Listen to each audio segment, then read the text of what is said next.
বলিউড অভিনেত্রী Ileana D'Cruz অভিনয় এখন আর নিয়মিত নন, ব্যস্ত আছেন সংসার নিয়ে। 2003 সালে প্রথমবার মা হওয়া এই অভিনেত্রী এবার দ্বিতীয়বার মাতৃত্বের স্বাদ নিতে যাচ্ছেন।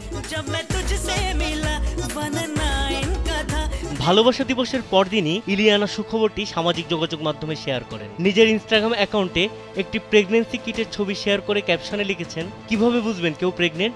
এরপর শুভেচ্ছা পেতে থাকেন এই অভিনেত্রী। এর আগে চলতি বছরের শুরুতে ইলিয়ানার দ্বিতীয় সন্তান আসার গুঞ্জন শোনা যায়। সে সময়ও প্রেগন্যান্সি কিট হাতে ছবি পোস্ট করে আলোচনার জন্ম দেন তিনি। তবে ছবি পোস্ট করলেও তখন নতুন সন্তান আসার কথা স্বীকার করেনি এই নায়িকা। এর আগে অস্ট্রেলিয়ার ফটোগ্রাফার অ্যান্ড্রিউ নিউবনের সঙ্গে সম্পর্কে ছিলেন ইলিয়ানা। 2019 সালে দুজনের বিচ্ছেদের খবর প্রকাশ্যে আসে।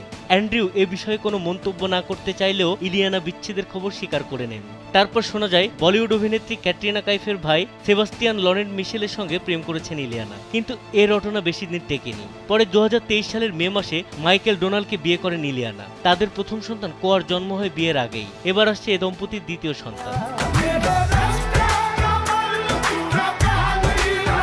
ইলিয়ানা ডিক্রুজকে সর্বশেষ দেখা যায় দো और दो পেয়ার সিনেমায়। এটি পরিচালনা করেছেন শীর্ষ গুহু ঠাকুরতা। ইলিয়ানা ছাড়াও এতে আরো অভিনয় করেছেন বিদ্যা বালান ও প্রতীক গান্ধীর মতো তারকা।